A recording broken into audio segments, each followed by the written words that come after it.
මන්තා චක්කවාලේසු අත්‍රා ගච්ඡන්තු දේවතා සද්ධම්මං මුනි රාජස්ස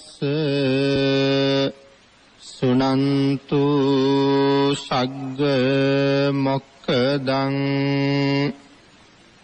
ධම්මස්සවන කාලෝ අයං භදන්තා ධම්මස්සවන කාලෝ අයං භදන්තා ධම්මස්සවන කාලෝ අයං භදන්තා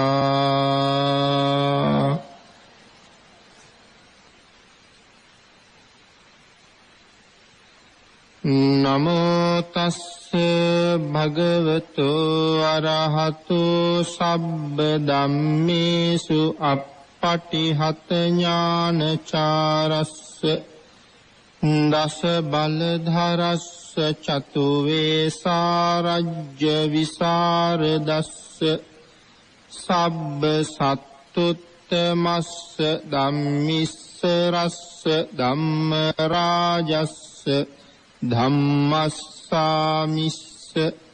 තථාගතස්ස සබ්බඤුනෝ සම්මා සම්බුද්දස්ස නමෝ තස්ස භගවතු අරහතු සබ්බ ධම්මේසු අප්පටිහත ඥානචාරස්ස දස බලධරස්ස චතු වේසාරජ්‍ය විසරදස්ස සබ්බ සත්තුත්තමස්ස ධම්මිස්ස රස්ස ධම්ම රාජස්ස ධම්මස්සාමිස්ස තථාගතස්ස සබ්බඤුනෝ සම්මා සම්බුද්දස්ස නමෝ තස්ස භගවතු අරහතු සබ්බ ධම්මේසු අප්පටිහත ඥානචාරස්ස දස බලධරස්ස චතු වේසාරජ්‍ය විසරදස්ස සබ්බ සත්තුත්තමස්ස ධම්මිස්ස රස්ස ධම්ම රාජස්ස ධම්මස්සාමිස්ස තථාගතස්ස සබ්බඤුනෝ සම්මා සම්බුද්දස්ස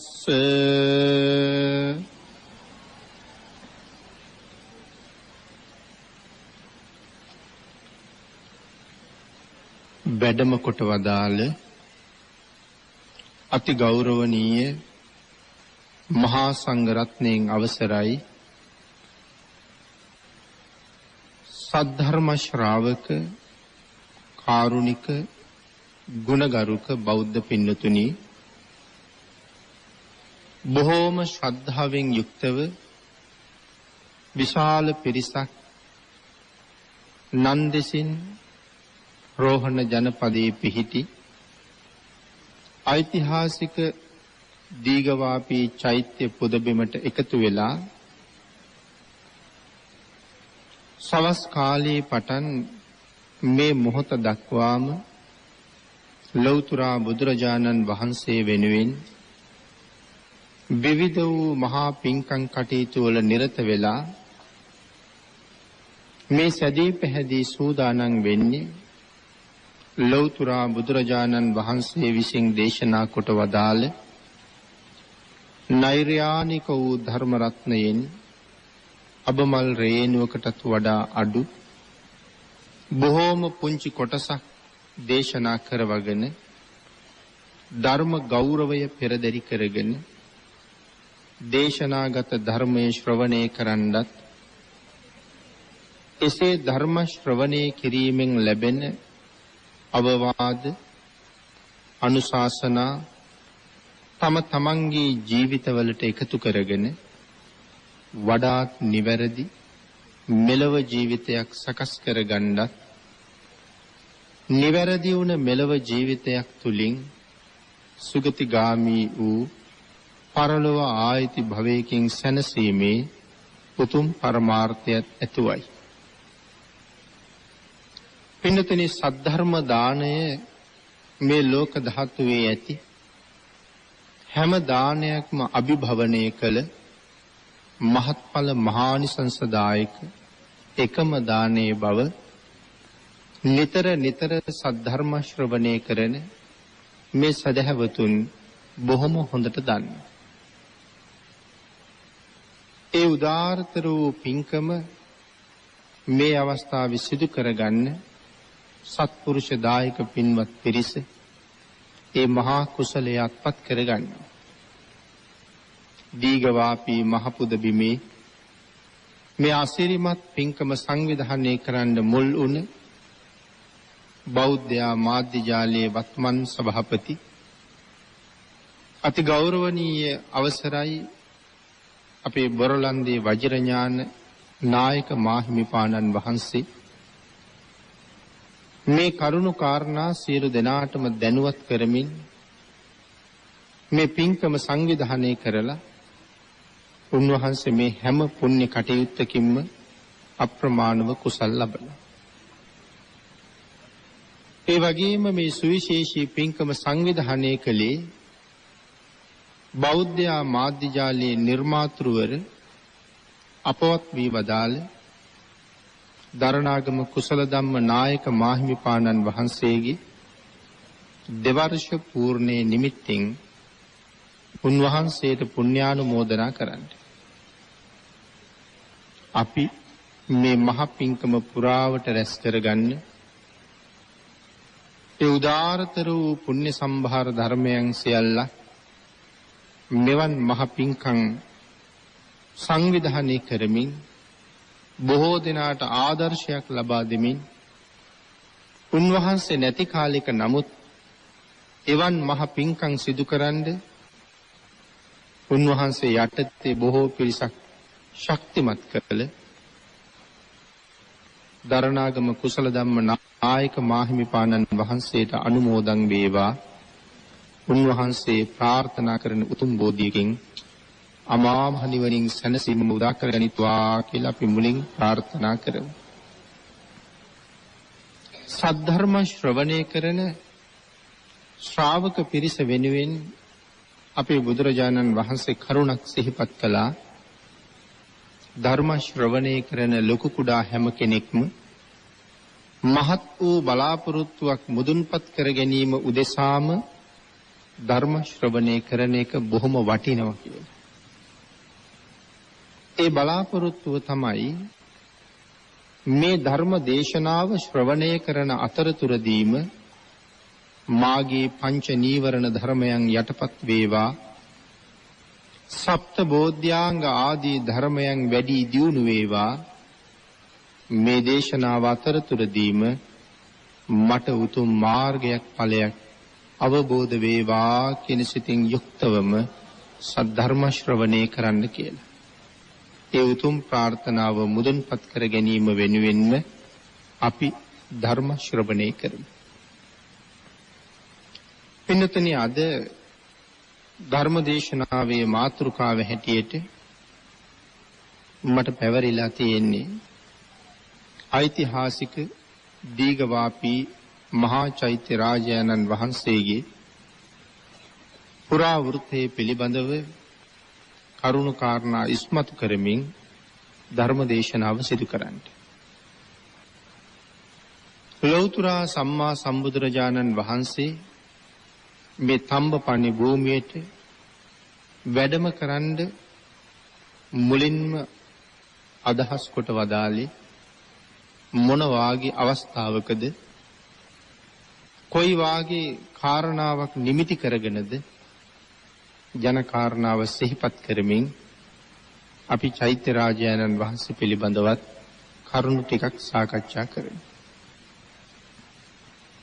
මහා කල්ප අසංඛ්‍ය 20යි ලක්ෂ එකක් තරම් අති දීර්ඝ කාලයක් ලෞතර බුද්ධ රාජ්‍ය වෙනුවෙන්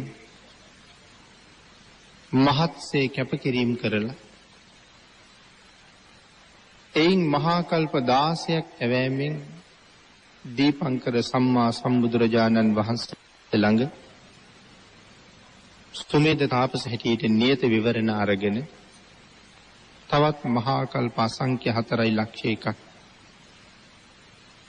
පාරමිතා උපපාරමිතා පරමත්ත පාරමිතා ආදී වශයෙන් සමත්‍රින්සත් පාරමීන් සම්පූර්ණ කරලා පාරමීන් අවසානයේ බෙස්සන්තර ආත්ම භාවයෙන් මනුලවින් චුත වෙලා දිව්‍ය ලෝකයේ උප්පත්තිය ලැබලා තුසිත භවනේ අවුරුදු 57 කෝටි 60 ලක්ෂයක් ආයුෂ සම්පූර්ණ කරලා දෙව්ලොවින් චුත වෙලා මහා මායා දේවීන් වහන්සේගේ කුස පිළිසිඳගෙන දසමස් ඇවෑනිමින් මනුලව උප්පත්තිය ලැබලා අවුරුදු 29ක් තරම් කාලයක් ගිහි ගෙදර ගිහි සැප විඳලා පංචකාමයේ ලෙඩක් හැටියට දැකලා සියලු සැප සම්පත් අලියම හෙළූ කෙළපිඩක්සේ යහක දාලා තව දින කීපයකින් ලැබෙන්න තියෙන සක්විති රජකම ගැන වසවත් මරු සිහිපත් කරද්දි ඒද අත්හැර දාලා මහබිනික්මන් කළ මහ බෝසතාණන් වහන්සේ ලෞතර බුද්ධ රාජ්‍ය ලබාගෙන තමන් වහන්සේ අවබෝධ කරගත්ත අති උතුම් නෛර්යානික වූ ධර්ම රත්නේ දේශනා කරන්නේ කාටද කියන කාරණාව සිතන්න කලින් සහම්පති මහා බ්‍රහ්ම රාජයාගේ ආරාධනාවෙන් ධර්ම දේශනා කරන්න තීරණය කරලා ඒ දේශනාව මුලින්ම කා සඳහා සිදු කරන්නේද කියන කරුණ විමසා බලපු ලෞතර බුදුරජාණන් වහන්සේ අවසන තීරණය කළේ තමන් වහන්සේ වෙනුවෙන්ම ගිහි ගෙදරින් නික්මුණ දුෂ්කර ක්‍රියා කරන සමයේ තමන් වහන්සේට ළඟ අප උපස්ථාන කරපු මධ්‍යම ප්‍රතිපදාවට නැවත එළඹෙනකොට තමන් වහන්සේ අත්හැර ගියපු නමුත් මේ වෙනකොට ඉසිපතනේ ජීවත් වෙන පස්වග මහණුන් වහන්සේලා අරමුණු කරගෙන මංගල ධර්ම දේශනාව සිදු කරන්න තීරණය කරපු ලෞතර බුදුරජාණන් වහන්සේ ඉසිපතනේට වැඩම කරලා වෙසක් පුර 15ක පෝය දවසේ ඉස්සරලාම තමන් වහන්සේ අවබෝධ කරගත්ත ඒ අති උතුම් වූ ධර්ම රත්නය ලෝක සත්වයාට දේශනා කළ දවසේ 18 කෝටියක් බ්‍රහ්ම රාජ්‍යෝ නිවන් අවබෝධ කළ බවත් නිවන් අවබෝධ කළ ධර්මාවබෝධ කළ දෙවියන්ගේ ප්‍රමාණය මෙතෙකයි නිමක් නැති මොහොතක මනුස්ස ලෝකෙන් එක පුද්ගලෙක් පෙර පින් කරපු පාරමිතා පුරුපු එක උතුමෙක් ඒ උතුම් ධර්මයේ අවබෝධ කරගත්තා. එයින් ප්‍රීතියෙන් ප්‍රීතියට පත්වෙච්ච ලෞතර බුදුරජාණන් වහන්සේ කොණ්ඩඤ්ඤ තාපසතුමාට ප්‍රශංසා කළා. පිළිවෙලින් දින 5ක් ධර්ම දේශනාව සිදු කරනකොට 5 දිනාම අති උතුම් සෝවාන් ආර්ය මාර්ග ඵලය ලැබුවා. අනත්ත ලක්ෂණ සූත්‍ර දේශනාව අහලා ඒ 5 දිනාම මහරහතන් වහන්සේලා බවට පත් වුණා. පින්නතුනි එදා රාත්‍රියේ යසකුල පුත්‍රයා ගිහි ගෙදර නිමක් නැති සැප විඳපු තවත් සිටු පුත්‍රයෙක්. යසකුල පුත්‍රය කියලා කියන්නේ සුජාතා සිටු දිනියගේ පුත්‍ර රත්නය. මේ පුතා වෙනුවෙන් තමයි අජපල් නුගරුකේ වෘක්ෂ දේවතාවට බාරයක් වෙලා තිබුණේ. ඒ බාරය ඔප්පු කරන එක දවසක තමයි මහබෝසතාණන් වහන්සේ දමුණ ගෙහුනේ. මේ කුමාරයා සිටු මාලිගාවේ කොයිතරම් සැප වින්දද කියන කාරණාව අපේ සූත්‍රවල වෙනම සඳහන් කරලා තියෙනවා. සිද්ධාර්ථ මහබෝසතාණන් වහන්සේ වගේම මාලිගා 3ක ඍතු 3ට ජීවත් වෙච්ච කෙනෙක්. මහබෝසතාණන් වහන්සේ යම්සේ අබිනිෂ්ක්‍රමණය කළේද යසකුල පුත්‍රයාත් තමන්ගේ පහේ සැතපීලා හිටපු දවසක තමන් සතුටු කරන නාටිකාංගනාවන් බොහෝසේ ලැබිලා නෘත්‍ය ගීත ආදීන් සතුටු කරන්න උත්සාහ කළා. නමුත් එදා ඒ කිසිවකට ඇහුම් කන්නදී පාඩුවේ නිදාගත්ත යසකුල පුත්‍රයා මධ්‍යම රාත්‍රියේ අවදි වෙනකොට පහය ආලෝකමත් කරන පහන් දීප්තිමත් විදිහට දැල්වෙමින් තිබුණා. නමුත් හවස් කාලේ දිව්‍යාංගනාවන් වගේ Taman සතුටු කරන්න වෑයම් කළ මේ කාන්තාවන් මේ මොහොතේ කොයි විදිහට සැතපීලාද කියන කාරණාව දැක්මෙන්ම ඒ පිළිබඳව කලකිරීමක් ඇති කරගත්ත යසකුල පුත්‍රයා රන් මිරිවැඩි සංගල පැලඳගෙන එහෙමම මාලිගාවෙන් පිටත් වෙන්න තීරණය කළා. සසර කොයිතරම් පින් කරලා තිබුණද දොරටුව ළඟට එනකොට වාහල්කඩ ප්‍රාකාරය ළඟට එනකොට වහලා තිබිච්ච සියලු දොරගුළු ප්‍රාකාර දෙවියන් විසින්ම ඇරලා දුන්නා. දෙවියන් මේ ප්‍රාකාර දොරගුළු ඇරලා දීලා යසකුල පුත්‍රයා යොමු කළේ ඉසිපතනි දිහාටමයි. මහා කරුණා සමාපත්තියෙන් ලෝක ධාතුව බලා වදාළ අපේ බුදුරජාණන් වහන්සේ යස තමන් වහන්සේ සොයා පැමිණෙන බව මනාව දැනගෙන හිටියා. සොයා පැමිණි යසට භාග්‍යතුන් වහන්සේ ධර්ම දේශනා කළා. ඒ දේශනාව අවසානයේ මහා පුණ්‍යවන්ත යසකුල කුමාරයා දහසක් නයින් ප්‍රතිමන්විත වුණ අති උතුම් සෝවාන් ආර්ය මාර්ගඵලය ලබා ගත්තා. නමුත් උදෑසන 5 නොසිටි යසකුල කුමරුවන් සොයන්ට බරණැස් සිටුතුමා හැම දිහාවටම අශ්වාරෝහකයන් පිටත් කරලා යවුවා.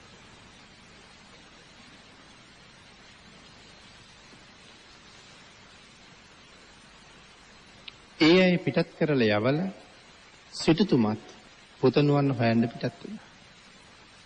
සිටුතුමත් හැරුණේ ඉසිපතනි පැත්තටම. මගදිම ඉසිපතනි ළඟ තමන්ගේ පුතාගේ මිරිවැඩි සංගල දැක්කහම පුතා මෙහි ඇති කියලා හිතුණා. නමුත් බුදුරජාණන් වහන්සේ ළඟ යස කුමාරයා හිටියත් තාත්තට පෙනෙන්න ඉඩ දුන්නේ නැහැ. යස හොයාගෙන ආපු බර්ණස් සිටුමාටත් භාග්‍යතුන් වහන්සේ ධර්ම දේශනා කළා. සිටුමා සෝවාන් වුණා. ඒ දේශනාව අහගෙන හිටපු යස කුමරු සංසාර හිරගෙදරින් සදහටම සමුගත්ත අති උතුම් මහරහත් භාවයම ලබා ගත්තා. මොහොතක් යනකොට තමන් ළඟම දකින්න ලැබුණු යස දැක්කහම සතුටටපත් වුණ බරණැස් සිටුතුමා ගෙදර යන්න යෝජනා කළා.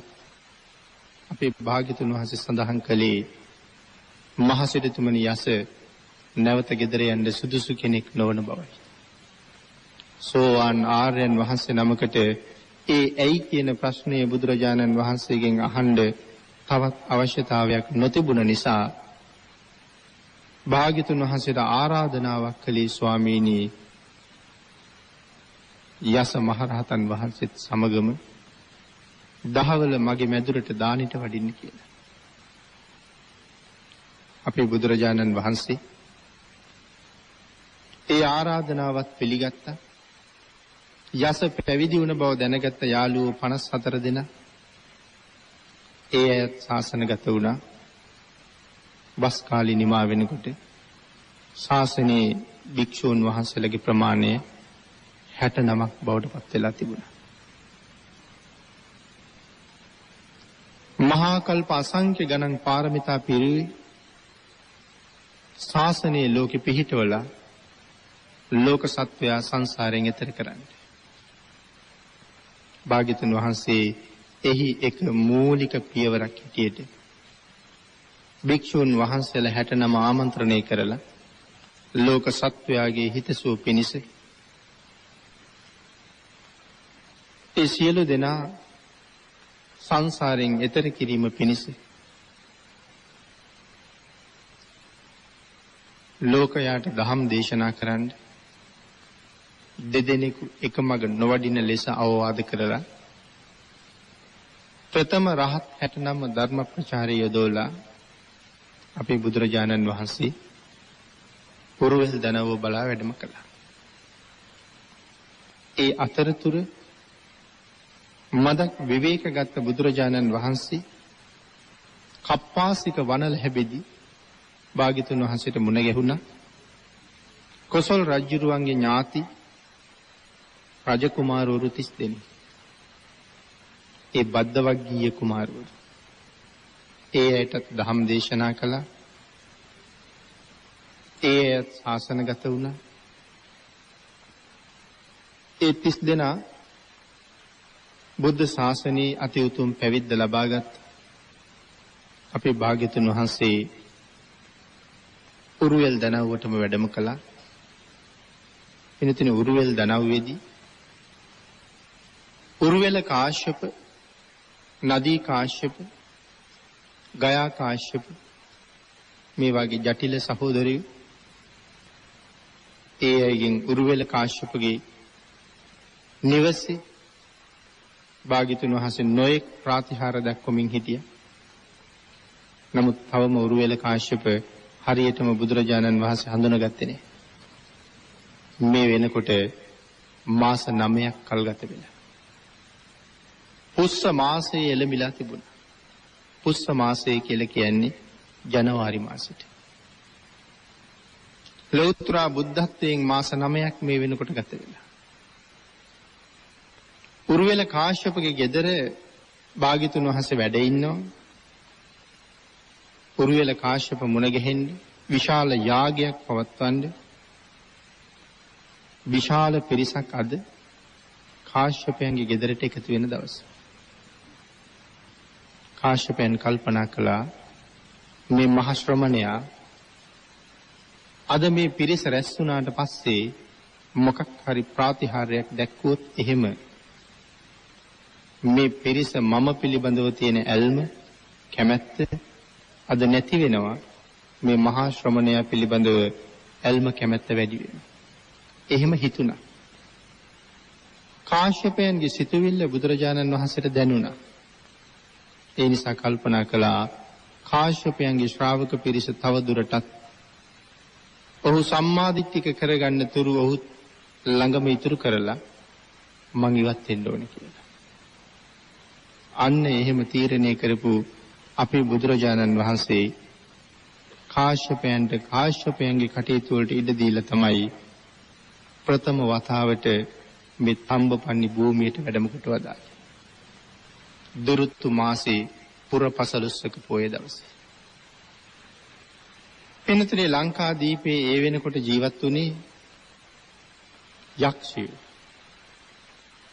යක්ෂ ගෝත්‍රිකයින් නෙමේ හැබැවින්ම බෝමාටු යක්ෂයින් තමයි ජීවත් වෙන්නේ. අපේ භාග්‍යතුන් වහන්සේ වැඩම කොට වදාළේ මහා නාගවනයේට. ඒ කියන්නේ අද මහියංගන භූමියට. යොදුන් 3ක් දිග, යොදුනක් පළල, මහානාග වනයේ සතපුම් 30ක් විතර දිගයි, සතපුම් 10කට ආසන්න පළලයි. මේ වෙලාවේ යක්ෂයන්ගේ සමාගම මහියංගන මහ චෛත්‍ය රාජයා වැඩ ඉන්න තැනට ඉහළින් අපේ බුදුරජාණන් වහන්සේ අහසේ නතර වෙලා වාතයක්, වැස්සක්, සහඳුරක් මවල යක්ෂෝ බීතියටපත් කළා. කාගේ කර්මයක් නිසා මේ ත්‍රිවිධ බය ඇති වෙනවද කියලා කල්පනා කරපු යක්ෂයන්ට අහසේ වැඩ ඉන්න භාග්‍යතුන් වහන්සේ දකින්න ලැබුණා. වෙන කරගන්න දෙයක් නොතිබුණ නිසා බුදුරජාණන් වහන්සේගෙන් ජීවිත දානය ඉල්ලුවා. භාග්‍යතුන් වහන්සේ සඳහන් කළේ මගේ සම්කඩ එලා ගන්න බිම් කඩ මට වෙන් කරනවා නම් ජීවිත දානය දෙන්නම් කියලා. භාග්‍යතුන් වහන්සේට ඉඩ ලැබුණා. භාග්‍යතුන් වහන්සේ සම්කඩ එළල වැඩ හිටියා. තේජෝ කසිනේට සමවැදුණා. ඒ සම්කඩ ප්‍රසාරණය කරන්න පටන් ගත්තා. සම්කඩ ලොකු වෙන්න යක්ෂයෝ ඈතට ගියා. යක්ෂයන්ට වෙන කරන්න දෙයක් නැති නිසා සාගර වෙරළට ලං වෙනකොට ගිරි කියන දිවයින භාග්‍යතුන් වහන්සේගේ ආනුභාවයෙන් ලං කළා. යක්ෂයෝ සියල්ලම ගිරි දිවයිනට එකතු වුණා. භාග්‍යතුන් වහන්සේ නැවත ගිරි දිවයින තිබ්බ ප්‍රදේශයටම ආනුභාවයෙන්ම පිටත් කළා. ප්‍රථම වතාවට මේ භූමියට අපේ භාග්‍යතුන් වහන්සේ වැඩම කරලා මේ භූමිය පාරිශුද්ධ භූමියක් බවට පත් කළා. ඒකට හේතු කාරණා රාශියක් තියෙනවා. අනාගතේ භාග්‍යතුන් වහන්සේගේ නිර්මල ශාසනය මේ රටේ මනාව පිහිටන බව බුදුරජාණන් වහන්සේ දැනගෙන හිටියා. උපාසක උපාසිකාව විශාල පිරිසක් ඇති වෙන බව භාග්‍යතුන් වහන්සේ දැනගෙන හිටියා. මේ පිම්බිම කාෂාය වස්ත්‍රයෙන් බැබලෙන්න පටන් ගන්න බව බුදුරජාණන් වහන්සේ දැනගෙන හිටියා. සුවිශේෂී ධාතුන් වහන්සේලා හැටියට පරිනිර්වාණයේදී භාග්‍යතුන් වහන්සේ අදිෂ්ඨාන කරන මහා ධාතුන් වහන්සේලාගෙන්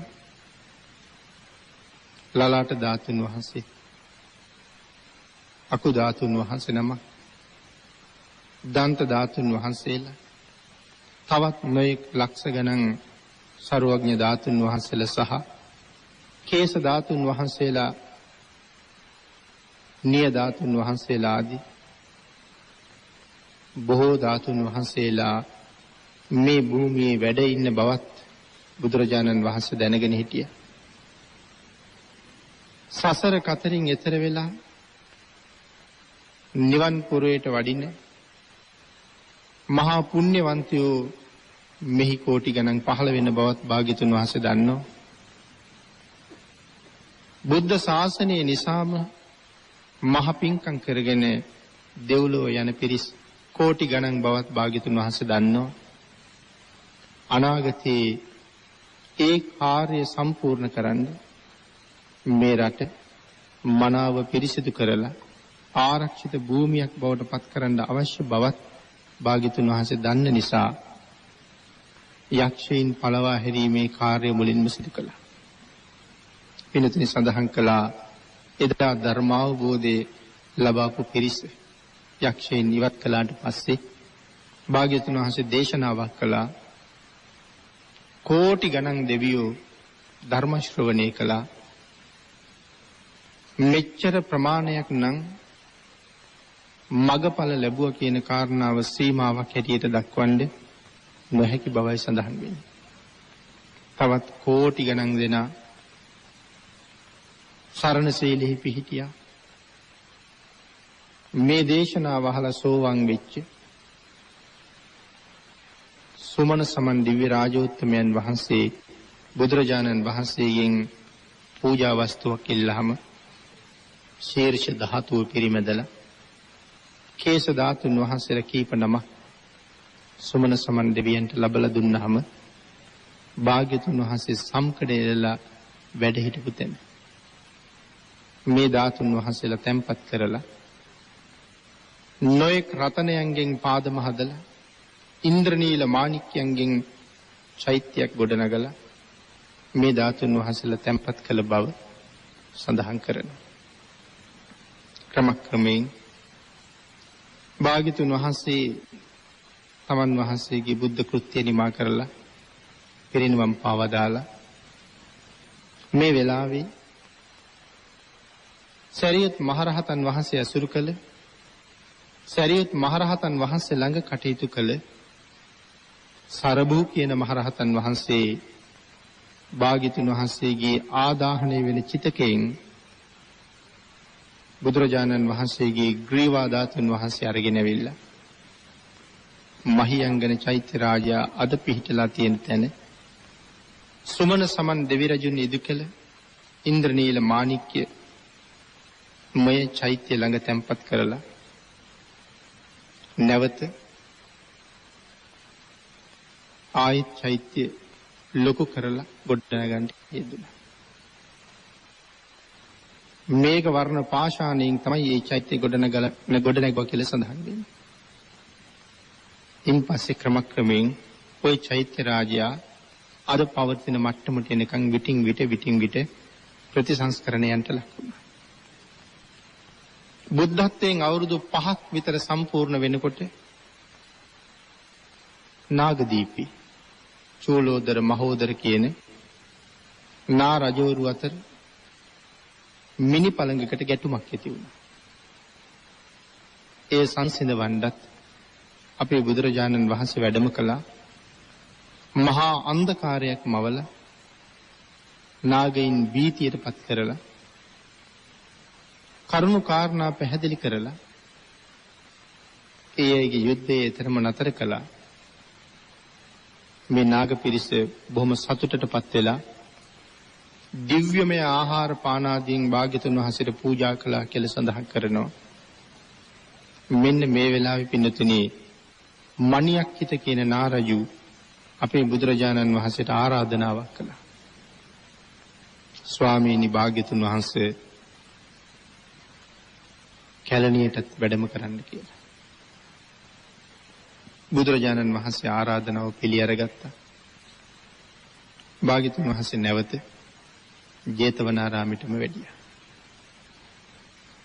නැවත වතාවක් මණියක්කිත නාරජු ජේතවනාරාමයට ගිහිල්ලත් බුදුරජාණන් වහන්සේට ආරාධනා කළා. ස්වාමීනි එදා මම මතක් කළ ආරාධනාව නැවත සිහිපත් කරන්නයි මම මෙහි ආවේ කියලා. බුද්ධත්වයෙන් 8 වෙනි වර්ෂයේ අපේ බුදුරජාණන් වහන්සේ නැවත වතාවක් ලංකා භූමියට වැඩම කරන්න අදහස් කළා. ආනන්ද ස්වාමීන් වහන්සේ ආමන්ත්‍රණය කරලා භික්ෂූන් වහන්සේලාට කරුණු කාරණා සඳහන් කරන්න සිහිපත් කරාම ශාක්‍ය වංශයෙන් සහ කෝලිය වංශයෙන් පැවිදි වෙච්ච රජවරු 500ක් හිටියා. සිව්පිලිසිඹියාපත් මහරහතන් වහන්සේලාමයි ඒ 500 දෙනාම. මේ 500 දෙනාම මහරහතන් වහන්සේලා බවට පත් වෙන්නේ මහා සමය සූත්‍රයේ දේශනා කරන්න සූදානම් වෙච්ච කාලේ. බුදුරජාණන් වහන්සේ වෙනුවෙන් පැවිදි වුණත් රජකමත් තමන්ගේ භාර්යාව අත්හරින්න නොහැකි නිසා පැවිද්දේ ඉඳගෙනත් ඒ ගැන කල්පනා කර ඉන්නකොට භාග්‍යතුන් වහන්සේ කරුණු කාරණා දැනගෙන කුණාල පොකුණ ළඟට තමන් වහන්සේගේ ආනුභාවයෙන් එක් කරගෙන ගිහිල්ලා අසිරිමත් වූ කුණාල පොකුණ දක්වලා අහපු ප්‍රශ්න වලට පිළිතුරු සපයලා ධර්ම දේශනා කරාම සියලු දෙනාම කුණාල පොකුණ පිහිටි භූමියේදී අති උතුම් සෝවාන් ආර්ය මාර්ග ඵලය ලැබුවා. තමන් වහන්සේගේ ආනුභාවයෙන් එක් කරගෙන ආපු මේ 500 දෙනාට දැන් ආපහු තමන්ගේ ආනුභාවයෙන් එන්න පුළුවන් නිසා භාග්‍යතුන් වහන්සේ කලින් වැඩම කළා. භාග්‍යතුන් වහන්සේ හිමාලය විශාල සාල වෘක්ෂයක් ළඟ වාඩි වෙලා ඉන්න වෙලාවේ වැඩ ඉන්න වෙලාවේ මේ භික්ෂුන් වහන්සේලා බුදුරජාණන් වහන්සේට වන්දනා කළා. බුදුරජාණන් වහන්සේගෙන් කමඨහන් ඉල්ලගත්තා.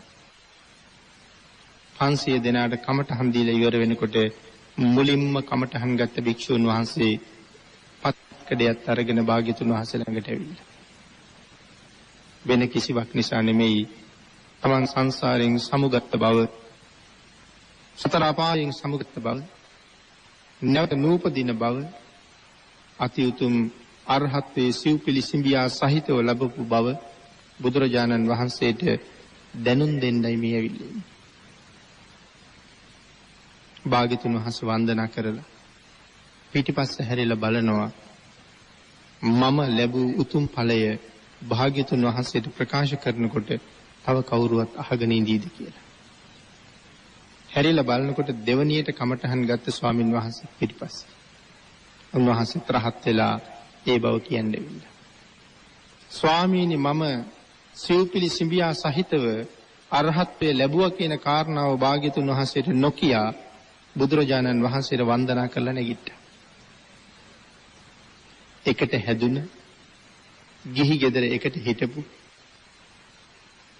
රජකම් කරන කාලේ එකට සහෝදරත්වයෙන් රජකම් කරපු මේ රජවරු තමන් රහත් වුණ බව අනික් කෙනා දැනගන්නවට කැමැත්තක් දක්වපු නැති බව එයින් මනාව ප්‍රදර්ශනය වෙනවා. ඒ තරම් මේ ශාසනයේ නිහතමානී, මේ ශාසනයේ උතුම් ඵලයකට පැමිණිච්ච කිසි කෙනෙක් ඒ බව කාටවත් කියන්න ගියපු බව අපි කොතනවත් ධර්මයේ සඳහන් වෙලා නැහැ. ආචාර්යවරයාට භාග්‍යතුන් වහන්සේට සඳහන් කළා පමණයි. ඒ තරම්ම නිහතමානී. මහරහතන් වහන්සේ ළඟ තියෙන්නේ උතුම් ප්‍රාර්ථනා දෙකයි. මම අති උතුම් අරහත්ත්වයේ ලබාගත බව මේ ලෝකේ වෙන කිසි කෙනෙක් නොදැන ගනිත්වා. මම ලැබූ උතුම් ඵලය අන් සියලු දෙනාම ලබා ගනිත්වා. ඒ වාගේ ප්‍රාර්ථනා දෙකක් විතරයි උන්වහන්සේ ළඟ තියෙන්නේ. මෙන්න මේ භික්ෂුන් වහන්සේලා 500 දෙනාම ලංකා භූමියට වඩින්න භාග්‍යතුන් වහන්සේත් එක්ක සූදානම් වෙනවා. ඊට අමතරව 80 මහා ශ්‍රාවකයන් වහන්සේලාත් වඩිනවා. බුදුරජාණන් වහන්සේ සුගන්ධ කුටියෙන් එළියට වඩින්න තුරු මේ භික්ෂුන් වහන්සේලා රැස් වෙලා වැඳගෙන බලාගෙන ඉන්නවා භාග්‍යතුන් වහන්සේ කොයි මොහොතේ සුගන්ධ කුටියෙන් එළියට වඩීද කියලා. සවැත් නුවර ජේතවනාරාම සුගන්ධ කුටිය ළඟ බුදුරජාණන් වහන්සේ වෙනුවෙන් ඉදිවෙච්ච පොකුණු තියෙනවා. ඒ වගේම බුදුරජාණන් වහන්සේ වෙනුවෙන් ඉදිවෙච්ච තව සුගන්ධ කුටි කීපයක් තියෙනවා. සලල කුටිය, කලේරු කුටිය, කෝසම්බ කුටිය, අනික තමයි ගන්ධ කුටිය. සුගන්ධ කුටි 4ක් ජේතවනාරාමේ තිබිලා තියෙනවා. සලල කුටිය ළඟ අපූර්ව පොකුණක් තිබුණා. නොඑක් සිය ගණන් දහස් ගණන් වර්ණවත් මල් වලින් ඒ පොකුණ පිරීලා තිබුණ බවත්, කට ගාවට ජලයේ පිරීලා කපුටෙකුට නමුත් ඉවුරේ ඉඳලා පොකුණෙන් ජලය බොන්න සුදුසු මට්ටමේ තිබුණ බවත් සඳහන් කරනවා. නාගස්, සපුගස්, අශෝක ගස්, සල් ගස්, මේ විවිධ වෘක්ෂයන්ගෙන් ඒ ප්‍රදේශයේ මනාව ගැවසිලා තිබුණ කියලා සඳහන් කරනවා. මෙන්න මේ සලල කුටියේ ඉන්නවා මහ පුණ්‍යවන්ත නාගරාජී. ඒ නාගරාජයාගේ නම සුමන. භාග්‍යතුන් වහන්සේ සුමනටත් කතා කළා ලංකා භූමියට වඩින්න. සුමන තමන්ගේ පිරිසත් එක්කම ලෑස්ති වුණා භාග්‍යතුන් වහන්සේත් එක්ක ලංකාවට එන්න.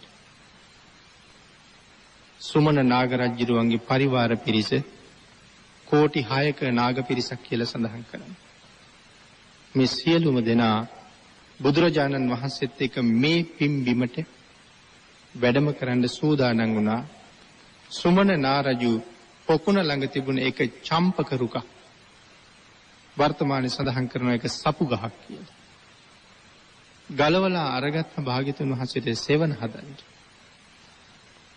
ඒ සපු ගහත් අරගෙනම ලංකාවට වැඩම කරාම සුමන සමන් දිව්‍ය රාජෝත්තමයන් වහන්සේගේ ආරාධනාවෙන් අපේ බුදුරජාණන් වහන්සේ සිරිපාදයටත් වැඩම කළා. මේ ගමන මුලින්ම වඩින්නේ කැලණියට. කැලණියේ තිබුණ විශාල පොකුණක් මැද භාග්‍යතුන් වහන්සේ වෙනුවෙන් අපූර්ව මණ්ඩපයක් හදලා තිබුණා. ඒ මණ්ඩපයේ මත මනා වූ බුද්ධාසනයේ පනවලා තිබුණා. භික්ෂූන් වහන්සේලාට අසුන් පනවලා තිබුණා. භාග්‍යතුන් වහන්සේ වැඩ හිටියා. දිව්‍යමය වූ ප්‍රණීත කාද්‍ය බෝධ්‍යාදීන් භාග්‍යතුන් වහන්සේ ඇතුළු මහා සංඝ රත්නයේට දම් පිළිගැන්වුවා. මණියක්කිත නාරජු ඇතුළු පිරිසට භාග්‍යතුන් වහන්සේ ධර්ම දේශනා කළා. කැලණියේ කටයුතු අවසානයේ තමයි භාග්‍යතුන් වහන්සේ සමන්ත කූටයට වැඩම කරන්නේ. දෙවි රජුන්ගේ ආරාධනාවෙන් වාම ශ්‍රී පාද ලාංඡනයේ සමන්ත කූටයේ පිහිටවලා දිවා ගුහාවේ සෑහෙන වෙලාවක් භාග්‍යතුන් වහන්සේ විවේක අරගෙන භික්ෂූන් වහන්සේලාත් එක්ක භාග්‍යතුන් වහන්සේ ඊළඟට අහසින්ම වැඩම කොට වදාළේ අද ඔබ මේ රැස් වෙලා ඉන්න මේ උතුම් මහ පිංකම සිදු කෙරෙන මෙන්න මේ දීඝවාපී චෛත්‍ය රාජානන් වහන්සේ ළඟට අපේ භාග්‍යතුන් වහන්සේ මේ ස්ථානයට වැඩම කරලා මේ චෛත්‍ය රාජානන්ට මැදි වෙලා තියෙන බිම භාග්‍යතුන් වහන්සේගේ නිසීදනයේ පනවලා වැඩ හිටිය. භික්ෂුන් වහන්සේලා මහරහතන් වහන්සේලා සියලු දෙනාම භාග්‍යතුන් වහන්සේ පිරිවරා ගත්තා. සමාපatti සෝයට සමවැදිලා භාග්‍යතුන් වහන්සේ සමාධියෙන් වැඩ ඉන්නකොට මේ මහ පොළොව කම්පා වෙන්න පටන් ගත්තා. යම් ප්‍රමාණයක් නෙමෙයි සාගරෙත් එක්ක කම්පා වුණා කියලා සඳහන් කරන්නේ. මේ මහ පොළොව තලයට භාග්‍යතුන් වහන්සේගේ අනන්ත ගුණය භාග්‍යතුන් වහන්සේ ලබා දුන්නා හා සමානයි. මෙතන භාග්‍යතුන් වහන්සේ වැඩ ඉන්නකොට දෙවියන්ගේ ආරාධනාවෙන් ධාතුන් වහන්සේ නමක් ලබලා දෙන්න තමන් වහන්සේගේ එක නිය ධාතුවක් දෙවියන්ට ලබා දුන්න බව සඳහන් කරනවා. දෙවිවරු බොහෝම ශ්‍රද්ධාවෙන් සතුටින් පිනා ගිහිල්ලා ධාතුන් වහන්සේ බාර අරගෙන මේ චෛත්‍ය රාජානන් වහන්සේ පිහිටලා තියෙන මේ බිමේ ඉන්ද්‍රනීල මාණික්‍යමය සෑයක් නිර්මාණය කරලා ඒ නිය ධාතුන් වහන්සේ තැන්පත් කළා කියලා සඳහන් කරනවා. පස්සේ කාලේ දුටුගැමුණු මහරජුරුවන්ගේ මල්ලි සද්ධාතිස්ස මහරජුරු අඩි 185ක් තරම් උසට ඒ ඉන්ද්‍රනීල මාණික්‍යමය සෑය කරඬුවක්සේ එතනම තියෙනකොට සෑය වට කරලා මේ මහ සෑය ගොඩනගපු බව සඳහන් වෙනවා. ලෞතර බුදුරජාණන් වහන්සේගේ අසීමාන්තික බුද්ධ ගුණය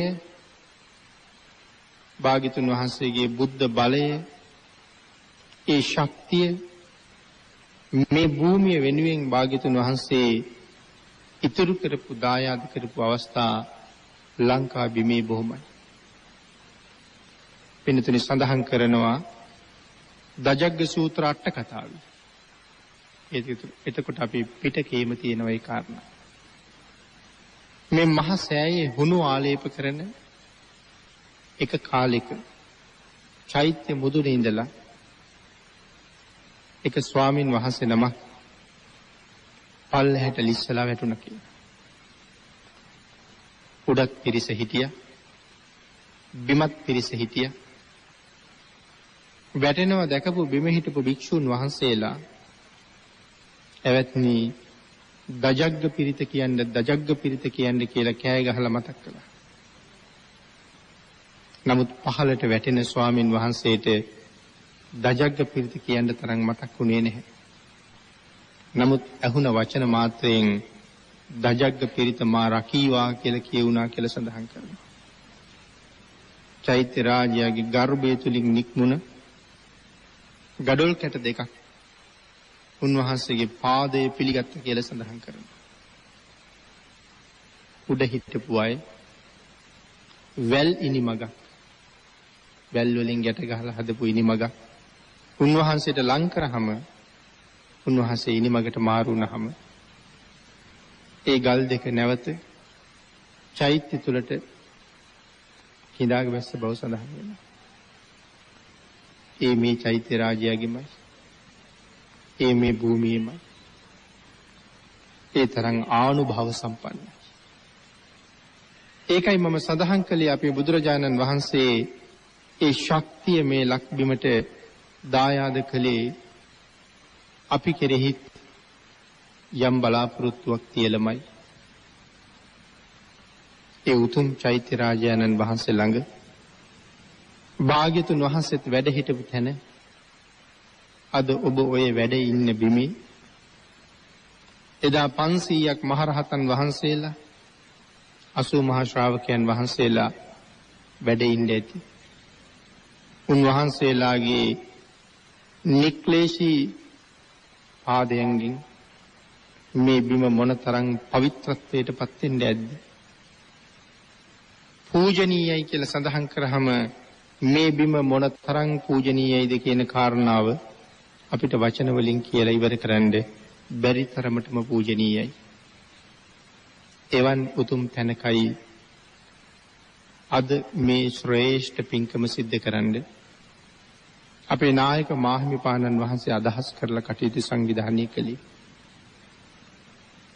ඒ නිසා විශාල පිරිස් දිවයිනේ නන් දෙසින් එකතු වෙලා තම තමන්ගේ ශ්‍රද්ධාව ලෞතර බුදුරජාණන් වහන්සේ වැඩ හිටපු තැන ප්‍රදර්ශනය කරන හැටි මුළු රාත්‍රිය පහන් වෙනතුරු මේ පින්කමට සහභාගී වෙලා ලබාගත් උතුම් මනුෂ්‍ය ජීවිතයට හැබෑ සාධාරණයක් කරගන්න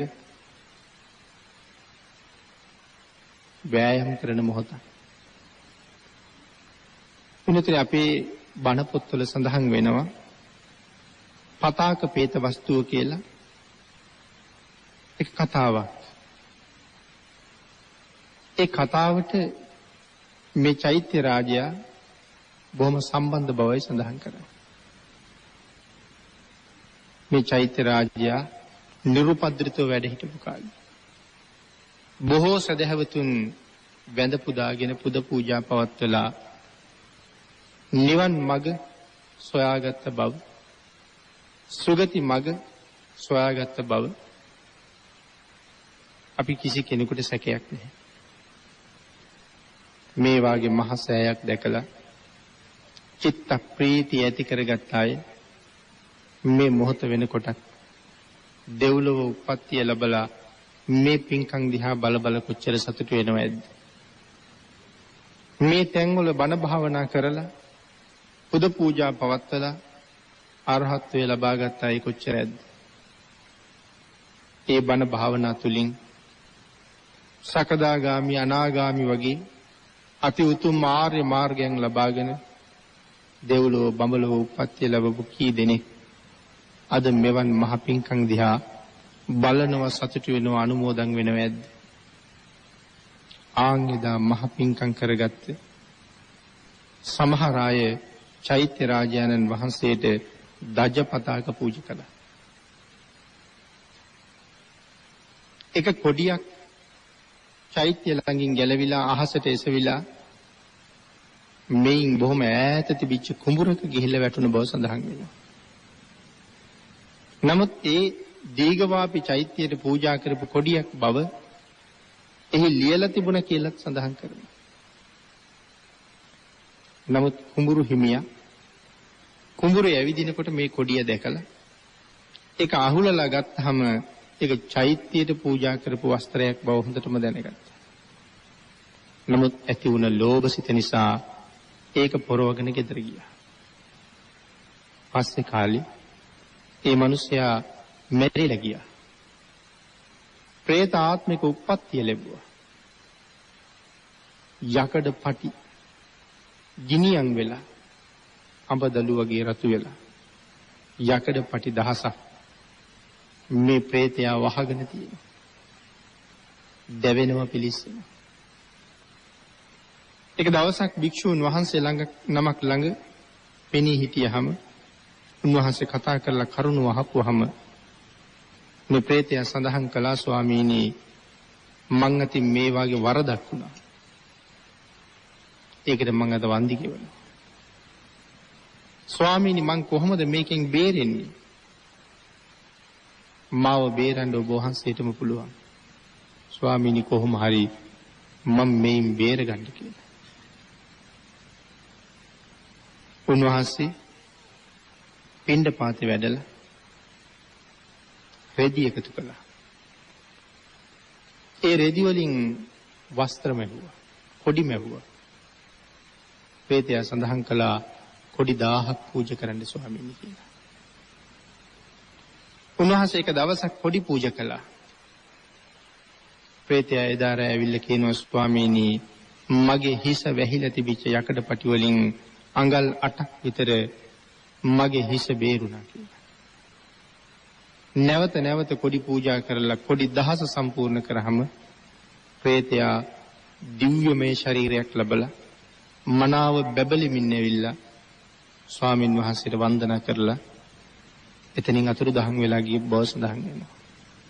රත්නත්‍රයට පූජා කරපු ඒ වස්ත්‍රය පරිහරණය කරපු නිසා මොනතරම් සසර ඒක විපාක දුන්නාද?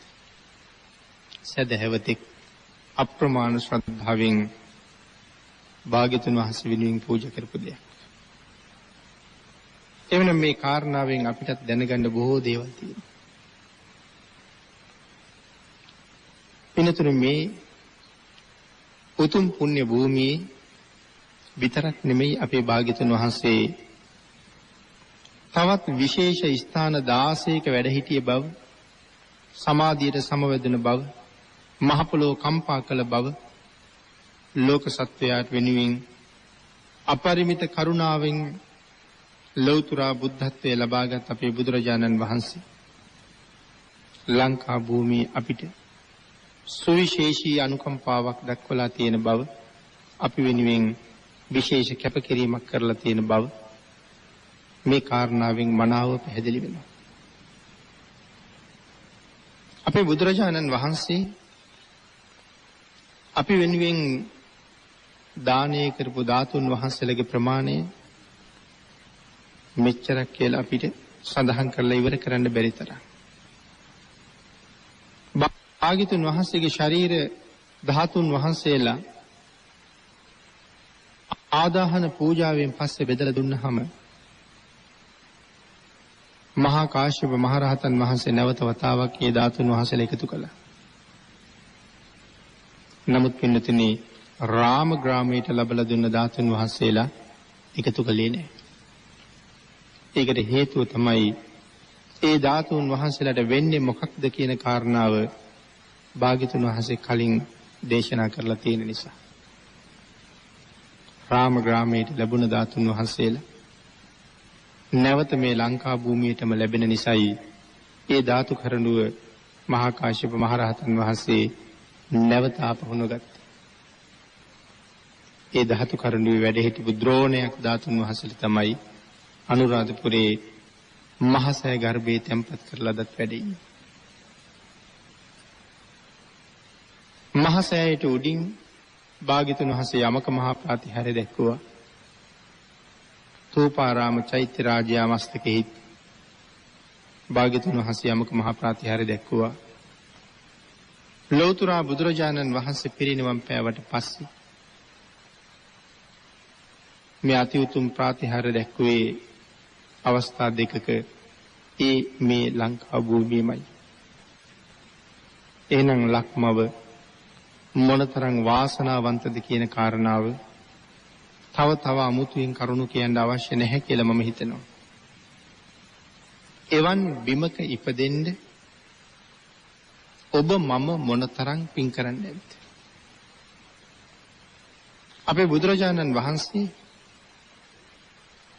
භාග්‍යතුන් වහන්සේගේ විශාලතම සරුවඥ ධාතුන් වහන්සේ ලලාට ධාතුන් වහන්සේ ලබා දුන්නේ වෙන කොහාටවත් නෙමෙයි ඒත් මේ පිම්බිමටමයි.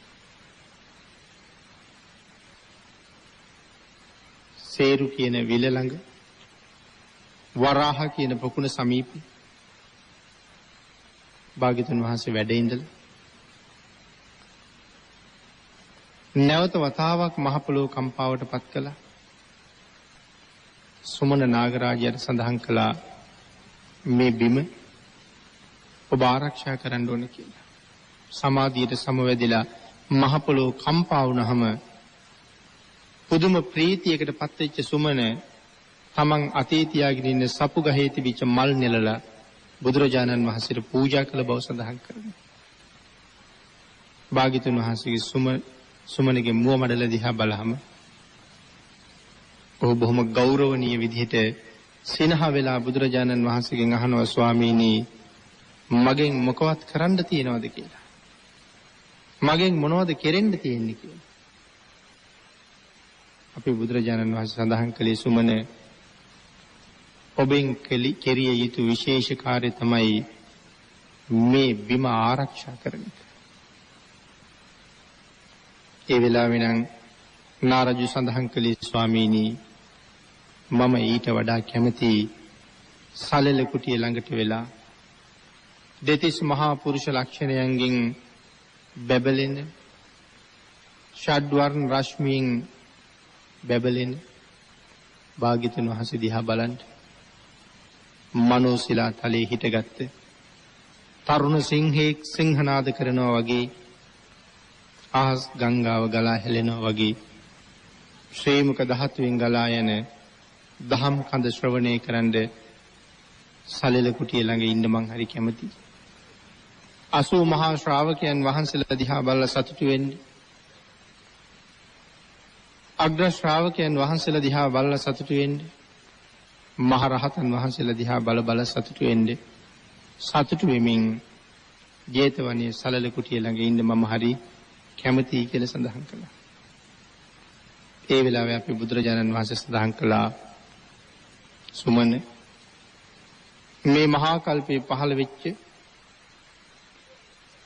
පළවෙනි සම්මා සම්බුදුරජාණන් වහන්සේ කකුසඳ භාග්‍යතුන් වහන්සේ කකුසඳ භාග්‍යතුන් වහන්සේගේ ධාතුන් වහන්සේ ආරක්ෂා කරගෙනත්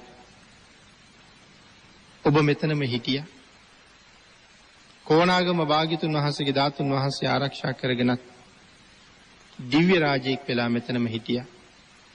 කාශ්‍යප භාග්‍යතුන් වහන්සේගේ ධාතුන් වහන්සේ ආරක්ෂා කරගෙනත් නැවත නාග රාජයෙක් වෙලා මෙතනම හිටියා. ගෞතම බුදුරජාණන් වහන්සේගේ ලලාට ධාතුන් වහන්සේ ආරක්ෂා කිරීමේ වගකීමත් ඔබට බාරයි කියලා සඳහන් කළා. එතකොට මේ මහ පුණ්‍යවන්තයෝ මොනතරම් දීර්ඝ කාලයක් සංසාරේ පින් රැස් කරමින් ඇවිල්ලා තියෙනවද? නාගරාජයා ඇතුළු කෝටි 6ක නාගසේනාව මංගල චෛත්‍ය පිහිටින භූමියම නතර කරලා බුදුරජාණන් වහන්සේ ජේතවනාරාමයට වැඩියහම මේ නාගරාජයාගේ අම්මා බුදුරජාණන් වහන්සේගෙන් ඇහුවේ ස්වාමීනි මගේ පුතා කෝ කියලා. භාග්‍යතුන් වහන්සේ සඳහන් කළේ ඔහුට નિયમિત වගකීම බාර කරලා තියලාවා කියලා. එහෙම කාරණාවක් තමයි සිහිපත් කරන්නේ. එහෙම නැත්නම් අනාගතේ ලලාට ධාතුන් වහන්සේ වැඩ ඉන්න තැන ආරක්ෂා කරන්න අතර කළා කියලා. ඒක තමයි ඔහුගේ කාර්යය. එහෙනම් ස්වාමීනි මමත් යා යුතුයි නැවත භාග්‍යතුන් වහන්සේ දකින්න එන එක දුර්ලභයි මට අවසරයි කියලා වන්දනා කරලා අම්මත් එක්ක හිටපු කෝටි 6ක නාගසේනාවකුත් අරගෙනම තමයි ඒ නාගමානවිකාවත් ලංකාවට ආව කියලා සඳහන් කරන්නේ. එහෙනම් අද මංගල මහසෑය ළඟ කෝටි 12ක නාගසේනාවක් ආරක්ෂාවට නතර වෙලා ඉන්නවා කියන බව අපිට බුද්ධ දේශනාවෙන්මයි ප්‍රත්‍යක්ෂ වෙලා තියෙන්නේ. මේ ස්ථානයේ භාග්‍යතුන් වහන්සේ ඒ විදිහටම ආරක්ෂක දෙවිවරු නතර කළා. මහසෑය ළඟත් භාග්‍යතුන් වහන්සේ ඒ විදිහටම ආරක්ෂක දෙවිවරු නතර කළා. විශාල රූප නමින් තූපාරාම මහසෑය ළඟ පටවිපාල නමිනුත් මේ ස්ථානයේ මහාසේන නමිනුත් කතරගම කිරිවෙහෙල ළඟ මහා ഘോഷ නමිනුත්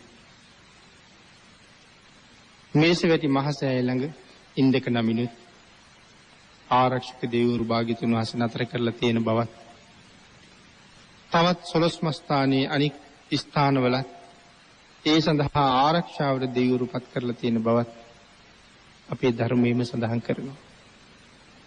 මහා සේන දිව්‍ය රජුරු මේ මහ පිංකම දිහා බල බල මොනතරම් සතුටටපත් වෙනව ඇද්ද? කොයිතරම් පිං රැස් කරගන්නව ඇද්ද? බුද්ධාන්තරයේ පවතින තාක්කල් මේ පින්බිම ආරක්ෂා කරන්න මොනතරම් බැඳිලා ඉන්නවද? ඒ සංසාරේ මොනතරම් ශක්තිමත් පුණ්‍යවන්තයෝ බවට පත් වෙනවද? පෙර චෛත්‍යයක් ආරක්ෂා කරපු එක පුණ්‍යවන්තයෙක් අපේ ශාසනයේ හිටියා උපවාන කියලා.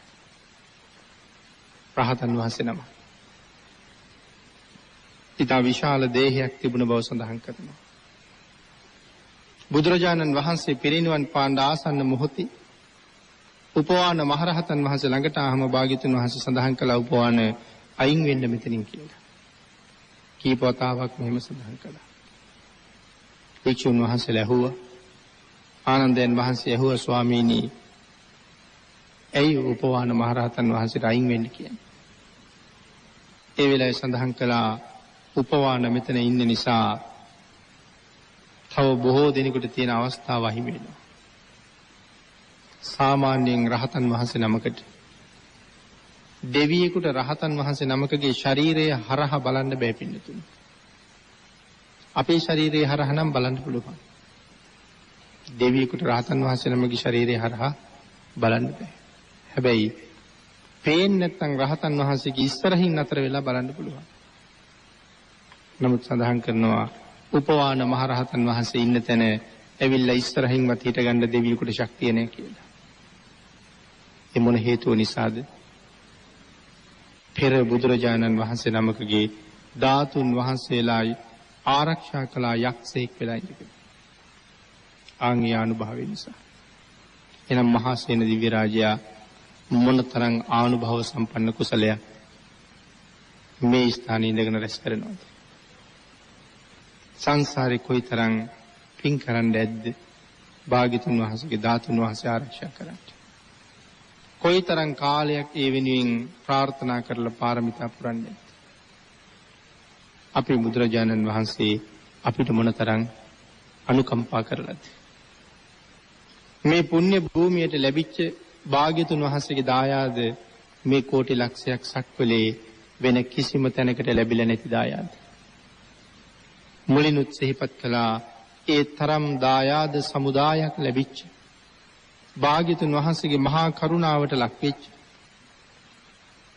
මේ භූමිය වටා 3 වතාවක් භාග්‍යතුන් වහන්සේ ප්‍රදක්ෂිනා කරලා පිරිත් සජ්ජායනා කරලා ආරක්ෂා කරපු මේ දිවයිනේ ඉපදෙන්න මේ ලෝකේ මනුෂ්‍ය ජීවිත ලබාපු අන් හැමතෙම වඩා අපි විශේෂයෙන් පුණ්‍යවන්ත වෙන්න ඕනේ පින්නතුනි.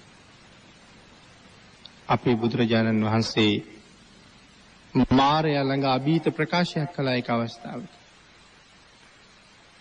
මුලින්ම අබිනිෂ්ක්‍රමණය කරනකොටත් මාරයා අබිනිෂ්ක්‍රමණය කරන්න එපා සක්විති රජකම බාර ගන්න කියලා සඳහන් කළා.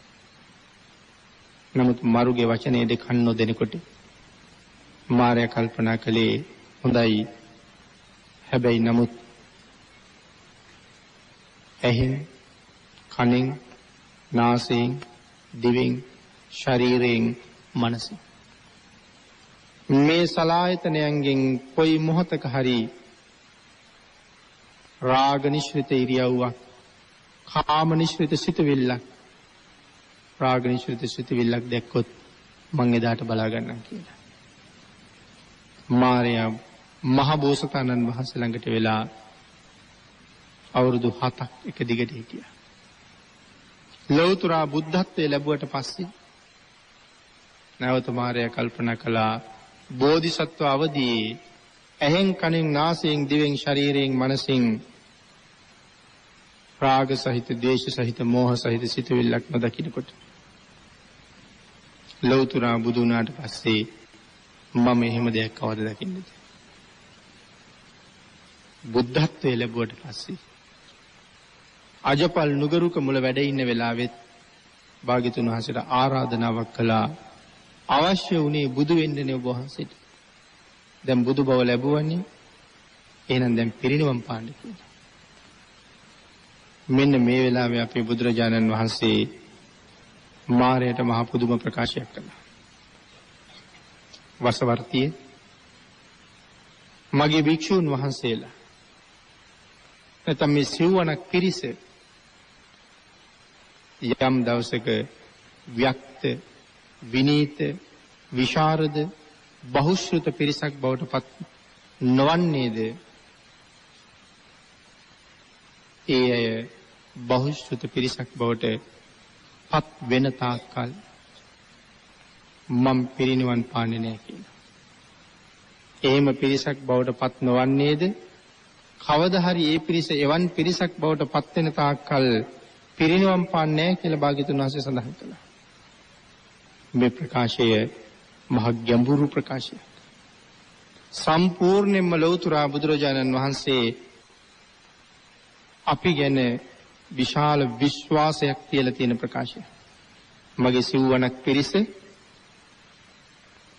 ව්‍යක්ත විනීත විශාරද බහුශ්‍රුත පිරිසක් බවට පත් වෙනකන් නොපිරිනිවන් පාන්නේ. එහෙනම් අපි ගැන විශ්වාසය තියලා තියෙනවා අපි එතෙන්ටයි කියලා. භාග්‍යතුන් වහන්සේ පිරිනිවන් පාපු කාලේ වෙනකොට එහෙම පිරිසක් මේ ශාසනයේ හිටියා. භාග්‍යතුන් වහන්සේ එයින් සෑහීමකටපත් වුණා. භාග්‍යතුන් වහන්සේ ආයු සංස්කාරات හැරියා. ඒ වුණාට ඒ විශ්වාසය අපි ගැන තියලා නැද්ද?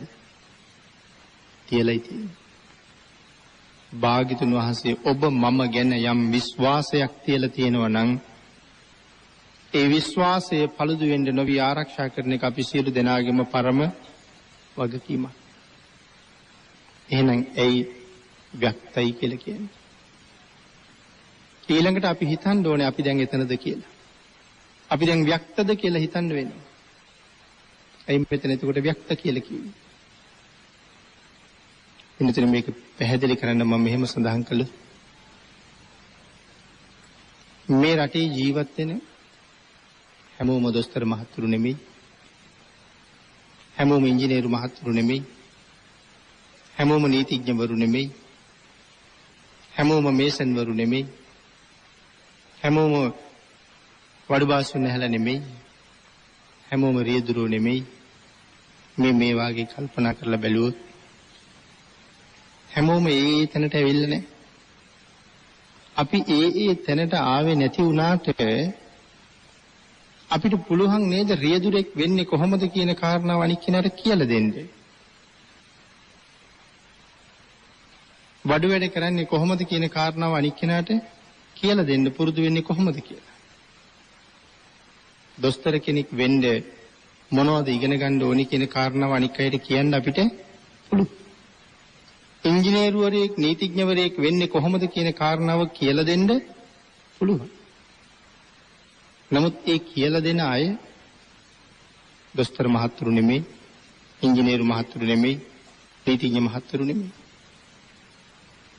ඉස්කෝලේ යන්න පටන් අරගෙන සාමාන්‍ය පෙළ විභාගේ පාස් වෙලා ඊළඟට උසස් පෙළට වෛද්‍ය විද්‍යාවට අවශ්‍ය විෂය ධාරාවන් තෝරගෙන ඒක පාස් කරගෙන විශ්වවිද්‍යාලයට ගිහිල්ලා ඒ සඳහා අවශ්‍ය විෂය ධාරාවන් ටික එතන හදාරලා ඒ විශේෂිත පුහුණු වීම කටයුතු නිමා වුණාට පස්සේ වෛද්‍යවරයෙක් වෙන්න පුළුවන් කියන කාරණාව කියන්න මේ රටේ ඉන්න ඕන කෙනෙකුට උගත් නූගත් කාටත් පුළුවන්. ඒක එතන තියෙන ව්‍යක්ත බව. ඒක කියන්න පුළුවන්. හැබැයි මෙතන කතා කරන්නේ මේ ශාසනයේ තියෙන ව්‍යක්ත බව පිළිබඳව. ඒ කාරණාව අපි ඔක්කොටම කියන්න පුළුවන් වුණාට භාග්‍යතුන් වහන්සේ අපෙන් බලාපොරොත්තු වුණ නිවන් මඟ ගැන කියන්නේ අපි හැමෝටම පුළුවන්ද? වෛද්‍යවරයෙක්, ඉංජිනේරුවරයෙක් වෙන හැටි කියන්න උගත් නූගත් හැමෝටම පුළුවන්. ඒක කියලා දුන්නහම මනාව ඒ මඟ ගියපු කෙනෙක් වෛද්‍යවරයෙක් වෙනවා. ඉංජිනේරුවරයෙක් වෙනවා. යම් ප්‍රමාණයකට හරි ගියපු කෙනෙක් යම් ප්‍රමාණයකින් හරි සෑහෙනවා. ඒක කියලා දෙන්න පුළුවන් වුණාට අපි මේ ශාසනයේ නිවන් මඟ පිළිබඳව දන්නේ නැහැ. ඒ පිළිබඳව ව්‍යක්ත බවක් ඇති කරගන්න කියලායි මෙතන කියන්නේ. ත්‍රිපිටකයේ තියෙනවා, අටුවාවේ තියෙනවා, නිවනට යන්නේ කොහොමද? සතර පායෙන් මිදෙන්නේ කොහොමද කියලා. ඒ වුණාට සිව්වනක් පිරිස හැටියට විශේෂයෙන් භික්ෂු භික්ෂුණී උන්වහන්සේලා යම් ප්‍රමාණයක් එහෙම නැත්නම් හොඳටම මඟ දැනගෙන නිවැරදිව ගමන් කරලා අවබෝධ කරගත්තට, තේරුම් අරගත්තට, දැනගෙන ගත්තට උපාසක උපාසිකා කියන පිරිස ඒ පිළිබඳව කොහොමත් ලොකු දැනුමක් නැති අය. ඒ වුණාට බුදුරජාණන් වහන්සේ බලාපොරොත්තු වුණේ අපි හැමෝම ඒක දැනගනි කියලා. ඒ විශ්වාසය එතකොට අපෙන් ඈත් වෙනවා. බුදුරජාණන් වහන්සේගේ මතය තුල මේ සිව්වනක් පිරිසම නැහැ. හැමෝම නැහැ කියලා නෙමෙයි මම සඳහන් කරන්නේ. ඉන්නවා. නමුත් එක මතවාද. එක බුදුරජාණන් වහන්සේගේ ධහම 100ක් දෙනෙක් විස්තර කරනකොට ආකාර 100යි නම් භාග්‍යතුන් වහන්සේගේ මතය තුල අපි කවුරුවත් නැහැ. ඒ මතය තුල හරියට පිළිහිටියා නම් හැමෝම එක මතයක්ම කියන්නේ. නමුත් අපි අද මොනතරම් අවාසනාවන්තද? විවිධ මිත්‍යා දෘෂ්ටි බොහොම වේගෙන් ඉහළට එන බව හැමතැනම පැහැදිලි වෙනවා. ධර්මය නොදන්න නිසා අර බලාපොරොත්තු වෙන ව්‍යක්ත බව නැති හින්දා අපි ඒකට ඇදලා ගිහිල්ලා විනාශ වෙන බව අපිට හොඳටම පේනවා. ඊළඟට විනීත බව අධ්‍යාපනයත් එක්ක මෙතන සඳහන් කරන්නේ ධර්මාධ්‍යාපනයනේ. සසරින් එතර වෙන හැටි දැන ගැනීම. නමුත් සාමාන්‍ය ලෝකේ හැමදේම දැනගත්ත කෙනෙක් තුල ඇති වෙනවා මාන්නය. ඒක ඉගෙනගත්ත කෙනා තුලත් ඇති වෙනවා. ඒක සිල්වන්ත කෙනා තුලත් ඇති වෙනවා. හරියට දැනගත්තේ නැති වුණාට අපි සිල්වත් කියලා මාන්නයක් ඇති වෙනවා. මේ ආදී මාන්නයන් ඇතිවීම තුලින්ම භාග්‍යතුන් වහන්සේගේ මාර්ගයෙන් එළියට යනවා. ඒක නිසායි භාග්‍යතුන් වහන්සේ මනාව ව්‍යක්ත ගාවට විනීත ගෙනල්ලා තියෙන්නේ. එහෙම වෙන්න එපා කියලා. හැබැයි යමෙක් මේ ශාසනයේ ව්‍යක්තද විනීතද ඒ පුද්ගලයා බය නැති කෙනෙක් බවට පත් වෙනවා. විශාරද බවට පත් වෙන්න පුළුවන් වුණොත් ඔහු මරා ගන්න මාරයත් බයයි කියන කාරණාව කිව්වොත් මං හිතන්නේ වැරදි නෑ කියලා. ඒ විශාරද කියලා කියන්නේ පරතරට දැනගත්ත කියන්නේ. 100 ගාණක් ඇවිල්ලා මගෙන් ප්‍රශ්න ඇහුවත් ඒ ප්‍රශ්න ඔක්කොටම උත්තර දෙන්න පුළුවන් තරමට ධර්මයේ තුල පෝෂණය වුණා කියලා යමෙකුට හැඟෙනවා නම් විශාරදයි කියලා කියනවා. කවුරු ප්‍රශ්න ඇහුවත් බය නැහැ. මොනම ප්‍රශ්නයකට උත්තර දෙන්න ලෑස්ති. එතකොට කියන්නේ විශාරදයි කියලා. එතකොට මායя ඉච්ච බය විශාරදයිට මේ තරම් දැනුම් සම්භාරයක් අරගෙන ධර්මයේ තුල හික්මිච්ච මේ පුද්ගලයා මෙහි ජීවත් වුණ තමනුත් මායяගේ ග්‍රහණයෙන් මිදෙනවා. විතරක් නෙමෙයි තවත් හුඟක් අය මරුගේ ග්‍රහණයෙන් මුදවනවා. ඒ හින්දා මේ පුද්ගලයා මෙහි තියෙන එක මායයට හරි පාඩුයි. හැබැයි ඔහු මරා ගන්න එකත් මායයට හරි පාඩුයි. මොකද උපදිනකොට අරගෙන ආපු යම් සීලයක් තියෙනවද? ගුණයක් තියෙනවද? අපි හැමෝම පෙර සංසාරේ හොඳට සිල් රැකපු හින්දා තමයි මනුෂ්‍ය ජීවිතයක් අරන් ඇවිල්ලා තියෙන්නේ. එහෙනම් පෙර සිල් රැක්කා කියලා හොඳටම විශ්වාසයිනේ. පින්නතිනේ ඒකනම් හොඳටම විශ්වාසයි. ප්‍රශ්නයක් තියෙනවා. මෙහෙන් යනකොට අරන් ආපු ප්‍රමාණයවත් තියෙනවද කියන්නේ? නැති වුණොත් තිරසං වෙන්න තමයි වෙන්නේ. ඒක භාග්‍යතුන් වහන්සේ මනාව දේශනා කළා. නමුත් මේ ව්‍යක්ත විනීත විශාරද වෙච්ච පුජ්‍යලයා ගෙනාවට වඩා ප්‍රමාණයක් අරගෙන යන්නේ මීට වඩා බලවත් වෙනක ඉපදිලා ඊට වඩා ලොකු සේවාවක් කරනවා. ඒකයි මං කිව්වේ මාරයත් බය වෙයි කියලා. මෙහි තියලත් බෑ, මොහු මරලත් බෑ. බහුශ්‍රත වෙච්ච දවසට එයා සංසාරේ කොහොමත්ම තරණය කරනවා. එහෙමනම් අපි ධර්ම දේශනාව නිමා කරමු. භාග්‍යතුන් වහන්සේ අපිට මොනතරම් අනුකම්පා කළාද කියන කාරණාව අපි බොහොම කරුණු කෙටියෙන් දක්වමින් මේ දේශනාව මේ සිද්ධ කළා, ශ්‍රවණය කරන්නට යෙදුණා. අපි මත භාග්‍යතුන් වහන්සේ ලොකු වගකීමක් තියලා ලොකු බලාපොරොත්තුවක් තියලා තියෙනවා. ආන්ගේ බලාපොරොත්තුව මුදුන්පත් කරවන්න ඒ වගකීම කරට ගන්න ඔබට පුළුවන් වුණොත් මරණ දවසට හරි සතුටින් මැරෙන්න පුළුවන් කෙනෙක්. hina වෙලා සතුටින් මැරෙන්න පුළුවන් කෙනෙක්. මීට වඩා ලොකු තැනක ඉඳගෙන සම්මා සම්බුද්ධ ශාසනයගේ චිරපැවැත්ම වෙනුවෙන් මහ මෙහෙවරක් කරන්න පුළුවන් කෙනෙක්. එහෙම තැනකට යන්න ඔබට හැකි වෙන්න.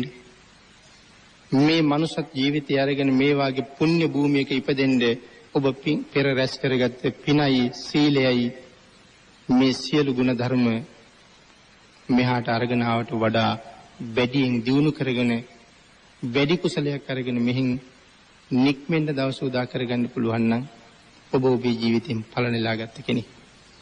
එතෙන්ට යන්න ඔබ සියලු දෙනාට මේ උතුම් පුණ්‍ය භූමියේ භාග්‍යතුන් වහන්සේගේ අනන්ත ආශිර්වාදයෙන් ශක්තිය, ධෛර්යය, වාග්ය, වාසනාව උදා වේවා කියලා ආශිර්වාද කරනවා. මෙතෙක් වේලා සද්ධර්ම ශ්‍රවණය කළ රැස් කරගත් උතුම් පුණ්‍ය සම්භාර ධර්මයන් සියල්ලම විශේෂයෙන් අද ප්‍රධාන පරමාර්ථයේ බවට පත් වෙන වසර දෙකකට පෙර ආතුව අපවත් වී වදාළ බෞද්ධ මාධ්‍ය ජාලයේ නිර්මාතෘවර අති ගෞරවනීය දරණාගම කුසල ධම්ම නායක මාහිමිපාණන් වහන්සේට මේ පින්පෙත් අනුමෝදන් වේවා. ඒ වගේම අද පින්කමේ දායකත්වයේ දරන සත්පුරුෂ දායක පින්වත් පිරිස පින් අනුමෝදන් කරන්න බලාපොරොත්තු වුණා නම් යම් කෙනෙකුට ඒ සියලු දෙනාටම මේ පින් අනුමෝදන් වේවා. ආශිර්වාද කරන්න හිතුවා නම් යම් පිරිසකට ඒ සියලු දෙනාට රත්නත්‍රයේ ආශිර්වාදයෙන් නිදුක් නිරෝගී භාවයේ චිරජීවනයේ උදා වේවා.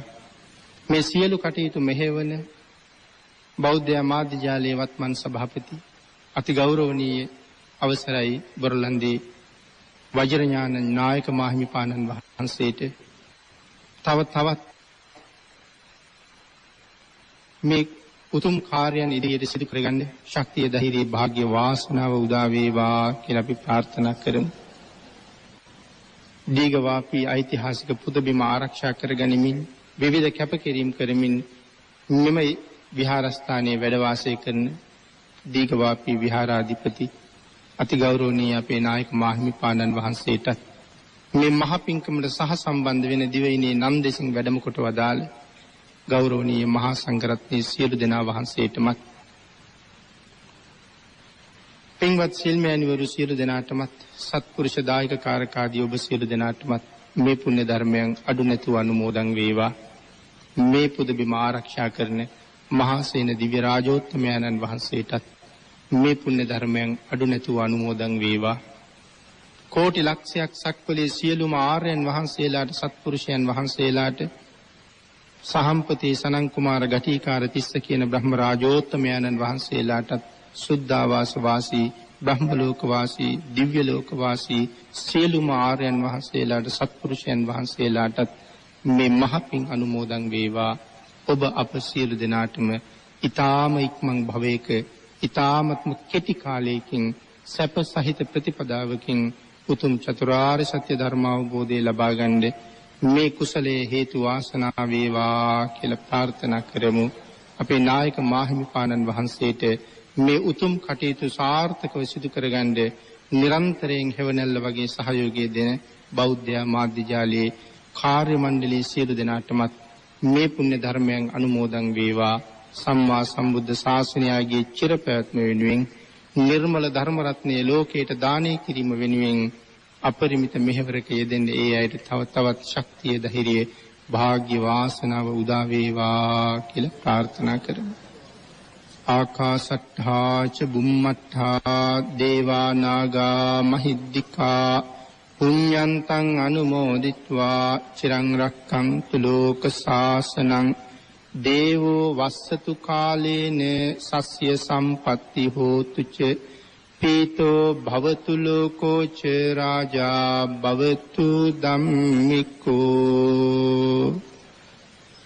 අභිවාදන සීලිස්ස නිච්ඡං බුද්ධාපචායිනෝ චත්තාරෝ ධම්මා වඩ්ඩಂತಿ ආයුවන්නෝ සුඛං බලං ආයුරාෝග්‍ය සම්පatti සග්ග සම්පatti මේවච අතෝ නිබ්බාන සම්පatti හිමිඤාතේ සමිජ්ජතු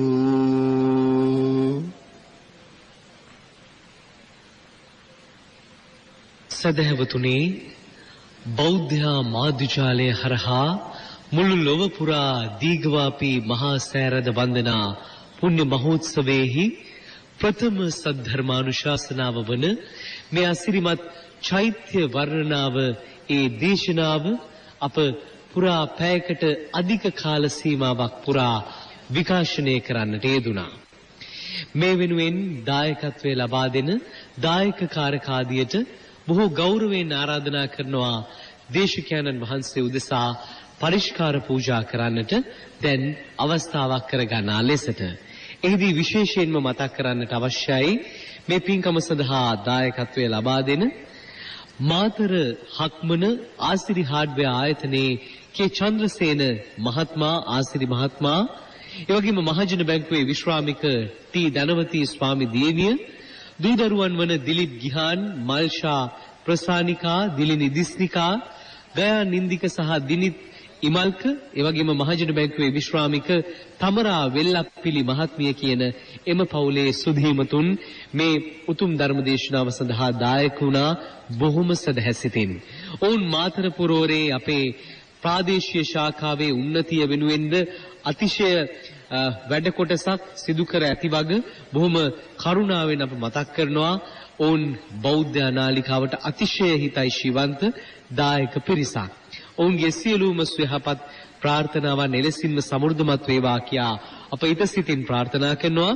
ඔවුන් බලාපොරොත්තු වෙනවා දෙපාර්ශ්වයේ මියගිය දෙමාපියන්ට නිවන් අවබෝධ වීම පිණිසත් ඒ වගේම අපවත් වී බදාළ පූජනීය දරණාගම කුසල ධම්මනාහිමිපාණන් වහන්සේ අති පූජනීය නා වූ යනේ අරිය ධම්ම ස්වාමින් වහන්සේ පූජනීය පානදුරේ අරිය ධම්ම ස්වාමින් වහන්සේ ප්‍රධාන මහා සංඝරත්නය උදෙසා පින් අනුමෝදන් කරන්නට ඒ වගේම රසුල උදාන්ත සුහත් සෙන්නිය මුණුපුරන් දෙදෙනාට නිරෝගී සුවයත් ශාසනික කටයුතු වෙනුවෙන් කැපවන මහා සංඝරත්නයට නිරෝගී සුවය ප්‍රාර්ථනා කරන්නටත් බලාපොරොත්තු වෙනවා. ඒ වගේම මේ උතුම් ධර්ම දානමය පින්කම සඳහා දායකත්වයේ ලබා දුන් කොට්ටාවේ පදිංචි අමල් රණසිංහ භාර්යාව වන දිනුෂා රුවන්මාලී කියන පවුලේ පිරිස මෞතුමිය අනුලා පද්මකාන්ති මහත්මිය පුතුණුවන් වන සෙනුත් රණසිංහ සහ අරිත රණසිංහ කියන පවුලේ පිරිසත් දානයන් අතර උතුම්ම දානය වන මේ මහානීය ධර්ම දානමය පින්කම සඳහා දායක වූවා. ඔවුන් බලාපොරොත්තු වනවා දොන් කුලරත්න රණසිංහ පියාණන්ට දොන් යහෝනිස් රණසිංහ සීයාට පින් අනුමෝදන් කරන්නටත් ඒ වගේම අනුලා පද්මකාන්ති බී.ඒ. ගීතාංගනී W ගුණසේන කියන පවුලේ පිරිසට නිරෝගී සුවය ප්‍රාර්ථනා කරන්නට සෙනුත් රණසිංහ හරිත රණසිංහ සඳනි ලාවන්‍යා කියන දියණියන්ටද සෙත් ප්‍රාර්ථනා කරන්නට ඒ වගේම එදිරි සූර්යාරච්චිගේ ගර්ලි මහත්මියට නිරෝගී සුවය ප්‍රාර්ථනා කරන්නටත් දේශකයන්න් වහන්සේට නිරෝගී සුවය ප්‍රාර්ථනා කරන්නටත් ඊඩ්ස් පුද්ගලික සමාගමේ සේවක මහතුන්ට ඉන්දුක ප්‍රනාන්දු මහත්මාණන්ට ඒ වගේම ලෝපුරා කොරෝනා වසංගතයෙන් රෝගීව සිටින ඒ රෝගීන්ට ඉතා ඉක්මන් සුවය ප්‍රාර්ථනා කරන්නටත් ඔවුන් බලාපොරොත්තු වෙනවා.